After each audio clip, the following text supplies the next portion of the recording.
Hello my dears and welcome to my channel. As always, I am very happy and grateful that you've chose to spend your time with me, and the ways you can support my channel: like the video if you enjoyed it, subscribe so I can appease the mighty algorithm and be seen by more people, or click the notification bell of when you want to be notified of when a new video comes out. And I hope that you are all doing well. But if not, I do hope things will get better for you soon. But in the meantime, join me in meeting the Afterlight Tarot. And this was a Kickstarter deck that I recently received. And it was created by Lynyrd-Jym Narcisa. I hope I said that right. Published by Paraluman Studios. And the box itself is 5 inches height and across 3 inches, and the width is 1.60, and the title is on all the sides, which I love when that is. So it's very stackable, so no matter how I put it on my shelf, I will know what this deck is. And on the back we have the Afterlight Tarot. The tarot's timeless archetypes have once again been reimagined in Lynyrd-Jym Narcisa's latest tarot offering, the Afterlight Tarot. This deck features an artistic style inspired by the Impressionist and Expressionist art movement, while the theme of the scenes in the deck gravitate towards magic, realism, and surrealism, resulting in imagery like snatches of daydreams and visions, and wrought in brush heavy strokes, and everything coming together in a riot of color and hue. Nice description. All right, so the other decks that I have of his, I did videos on them.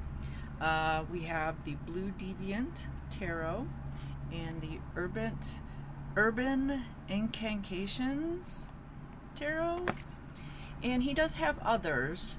The ones that I was able to find was the Tarot de Maria Cecilia and Vanessa Tarot and Tarot Ricket, and I think he has a lot more, but I was only able to see those.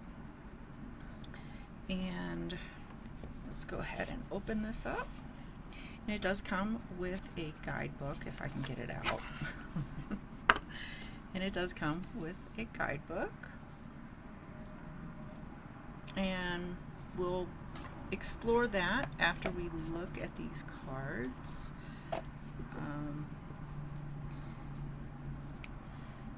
It has a title card, and on the back it shows you the back of the cards, and as you can see, the reversals will not be revealed.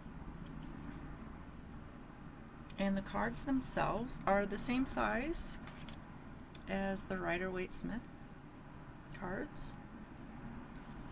And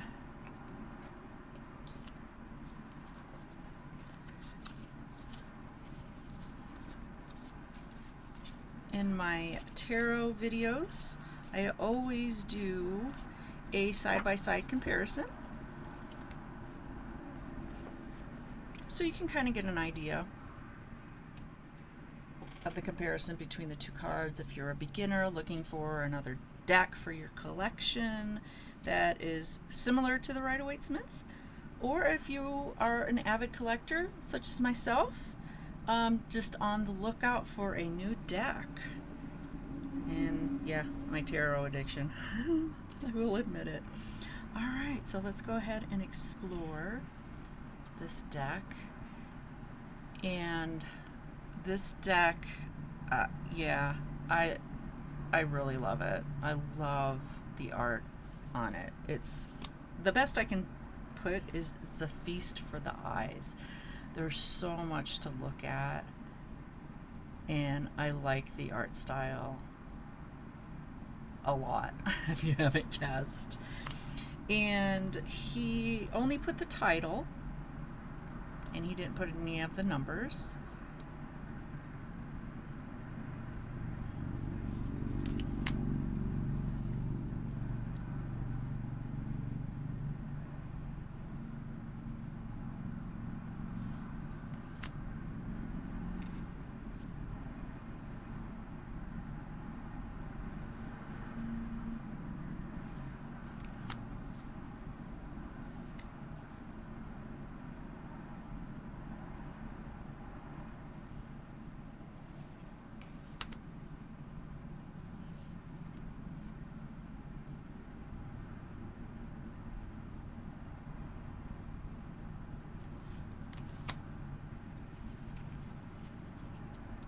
think that's what sold me on this deck, was the artwork, because I've never seen a deck with this kind of artwork. And if there is a deck out there with this kind of artwork, let me know, because I would possibly like to add it to my collection.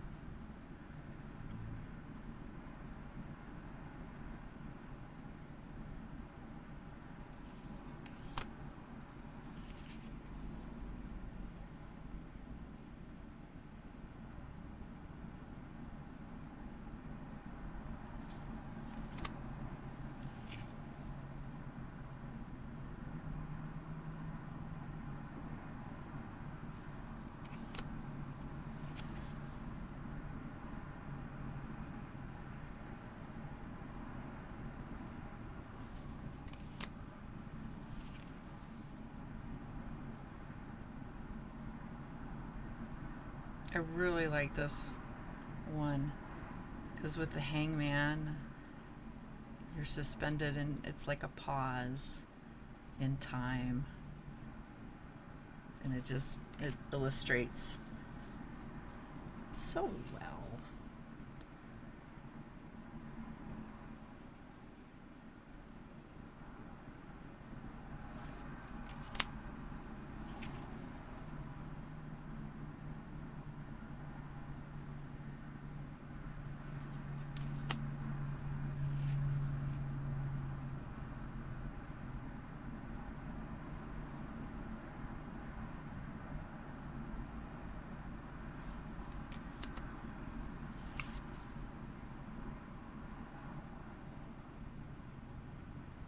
Yeah, I agree. That's how you feel after a tower moment.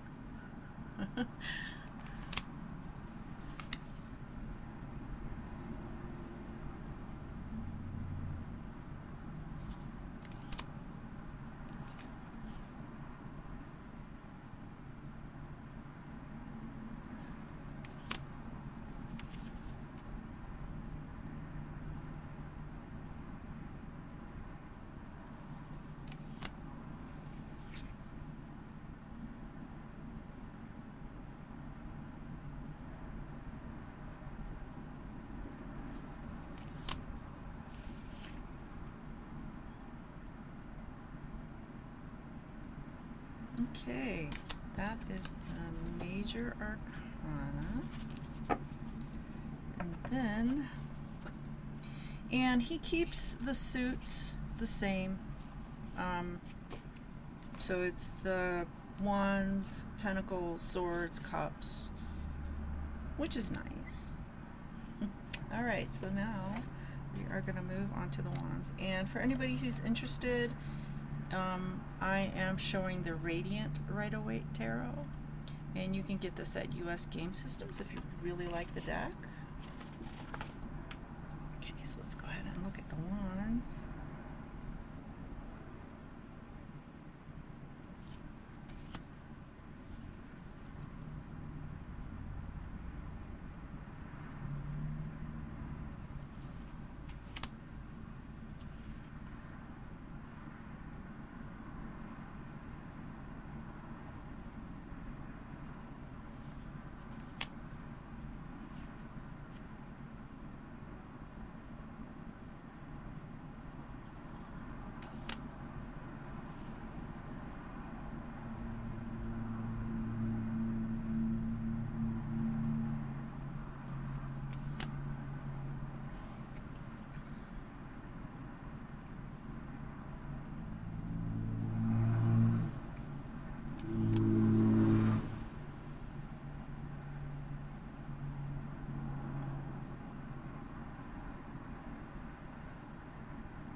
Alright, that was the ones.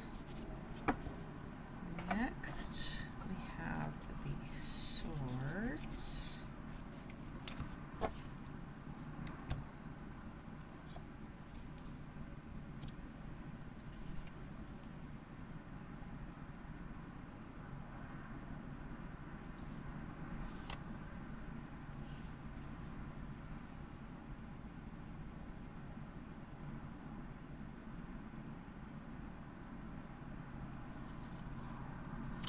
And I think this is a deck that each time you use it, you see a little bit more to it.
Alright.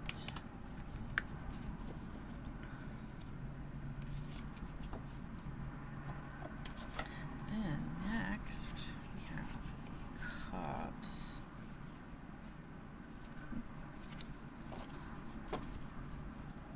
And I like with the court cards, what he did was with each of the court card, he's done like this one is a DNA strand, but he has like the different themes, like the swords have to do with intellectual, mental, and he's got birds that are associated because of the air. So he's got these animals in the background that represent air, and with the DNA strand, and then he has somebody writing, and then it has the owl, and then a research, I'm assuming, because he's reading in his book, and with the, what was it? And then we have the wands, and with the wands, see, he's got, with the court cards there, it's like you can see the fire for the passion, and then you have the animals. You have all the land animals. You have like the little cheetah, the panther, and the lion.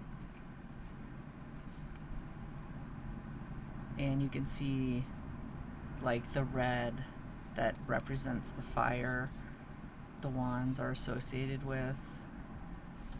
So it's an interesting way to do the court cards as well.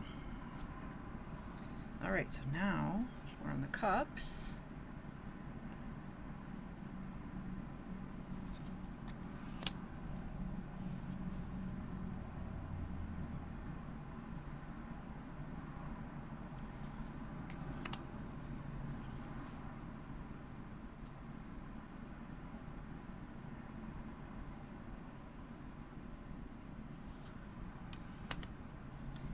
And unfortunately with Kickstarter decks, I mean, you get an idea of the cards, and until you actually get them, you're not really sure if you're going to connect with them. You're really not. And I was really surprised how much I loved this deck. I mean, the artwork caught my eye, and that was one of the main reasons why I backed this deck. I've had some Kickstarter decks to where I really liked them, and I was like, oh, that's really nice and everything. And then I got them, and then I was like, So, but that's the chance you take when you do a Kickstarter deck. And yeah, sometimes things happen, and things that are out of their control, and sometimes the cards are messed up. I've had a Kickstarter deck to where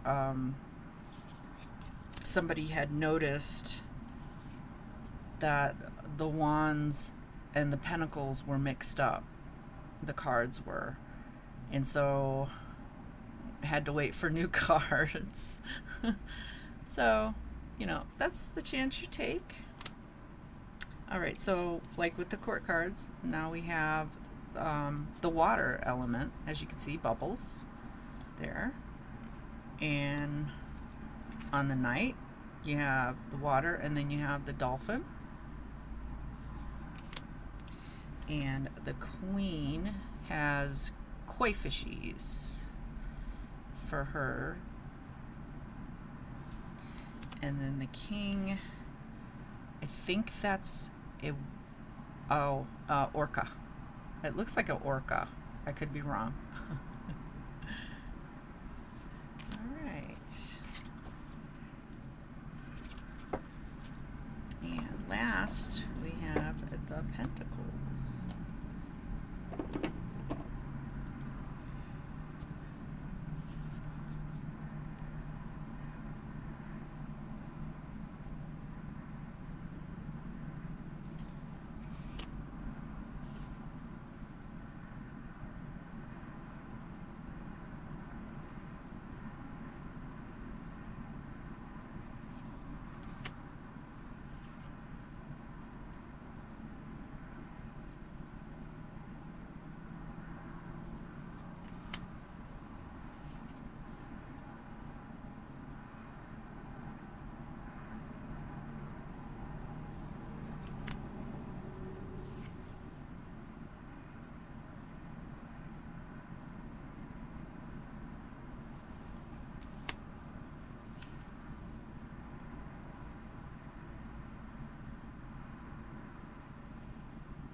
And I'm really curious as to what his next deck is going to look like.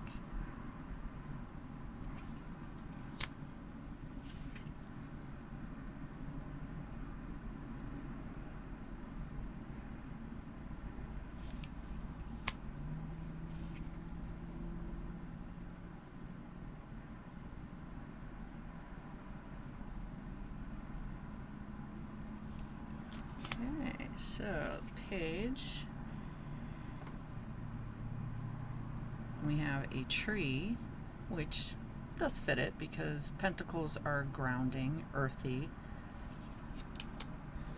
like their astrology signs. Then we have little donkey.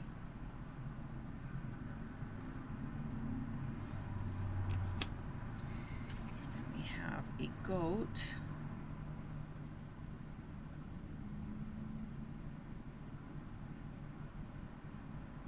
And that is the Capricorn. And then we have the bull, which is Taurus. So it's nice that he put that in there. And then, like in his last deck, he gives you a happy squirrel card. And we'll go over the happy squirrel because it's in the guidebook. All right, and these cards are very slippery. They're slippery, I'm not gonna lie, but they are. Maybe in time they'll stop their slipperiness, but they are very flexible and bendy. So yeah, I don't like them that they're too slippery because they're gonna fall right out of my hands, and that's gonna be kind of annoying. All right, so let's look at this guidebook. And on the back, it says that he is a Filipino artist, illustrator, and graphic designer, among so many other things based in the Philippines. He has been creating tarot and cartomanic art since the late 1990s, with his first 2 printed decks, Tarot of the I'm not going to be able to pronounce this, Libertarian People and Les Adorables Tarot, released in 2005. He is known in the tarot community for creating decks with styles which are widely different from each other, and also oftentimes featuring different visual themes and treatments, which is true. It has always been a fascination to him how each tarot deck can present a more or less set system of imagery and iconography in great variety of ways. I apologize for not being able to pronounce words very well. All right, so we have our content page and our copyright. And then we have the introduction, and he likes to have long introductions. So he just goes into a thank you and talks about the tarot project and his thought process and everything. And I really like the guidebooks for that reason, so I can understand what the creator's trying to say in their deck. And yeah, he just thanks you for purchasing his deck, and then goes into what is tarot, and then goes into the explanation of the history of tarot.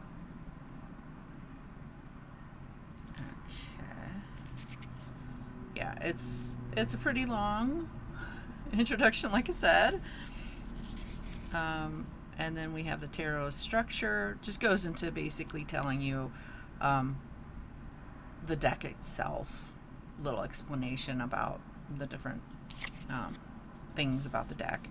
And then we go into the major arcana, and he introduces that. And there's no pictures. And basically he goes into what the imagery on the card is about, and then it goes into the meaning, and does a little bit of reversal to where like with the Fool, it gives you, it could refer to this but can also be this reversal. He doesn't out and out say it's a reversal, but yeah, you can pretty much figure that's what he's meaning. And basically that is that for the major part. And then we go into the minor, and then he does a page for the wands, and then basically tells you the element and the keyword and the astrology signs associated with that, if you want to integrate astrology into your readings. And then basically it's the same thing.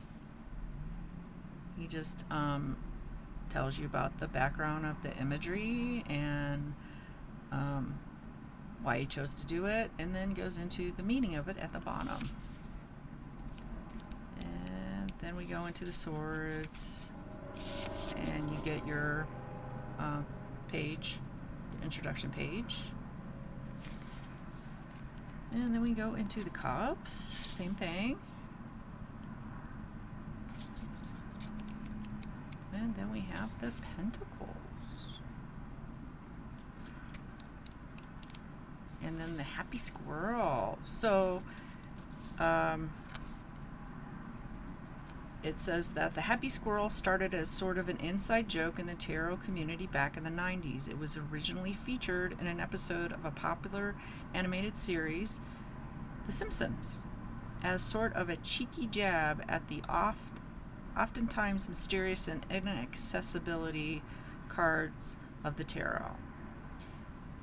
And the online tarot community loved this reference to our little well community. And since the tarot creators have picked up the idea and included one in the decks they have created. And basically, it's just it's like a monkey wrench thrown into the engine, like some surprise and unexpected act that comes out of the blue. And when it's used in readings, it's the unknown. It's to not take life seriously. Life fucks you up, but maybe sometimes for the better. It sounds like it's like a tower card. All right, and then we go onto the back, and then he has the website, which I will link. All right, and I have not come across a happy squirrel yet in another deck. So, not to say that I won't, but they don't use it anymore, apparently. All right, so let's go ahead. And as you can see, very smooth. You can do it that way. You can do the overhand shuffle. And you can do the side by side. There's no right or wrong way to shuffle, and please don't let anybody tell you differently.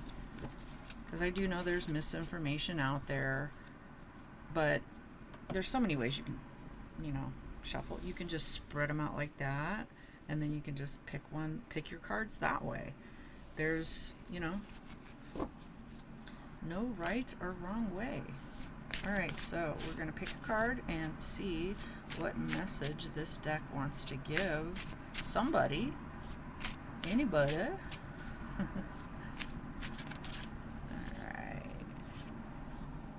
Three of Wands. Okay, so the Three of Wands, the traditional, is this guy waiting on his payday. Okay, so Three of Wands. As mentioned in the entry for the previous card, the 2 and 3 of Wands in the Rider-Waite-Smith Tarot are shown with very similar visual flavors, each having a merchant figure looking out. While the former has one surveying his realm, this card in turn deals with someone anticipating something good over the horizon. In the Rider-Waite-Smith version, a merchant looks over to the sea towards the horizon, where a ship slowly makes its route to shore, the ship laden with goods and the merchant is anticipating. The Golden Dawn, as well as the Thoth, I can't remember how to say that, tarot ascribe the title Lord of Established Strength to this card. In the sense of the scene described above, it relates to how a person has committed to working hard to be in an advantaged place, worked hard towards a goal where they would be in time receiving beneficial things from their hard work, and is now anticipating the rewards for their labor, which is quite visible on the horizon.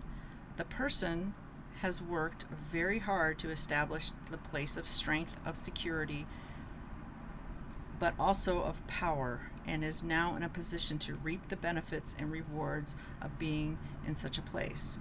For this deck, the card shows a businessman atop the skyscrapers of a business district. The rays of the web spread out behind him.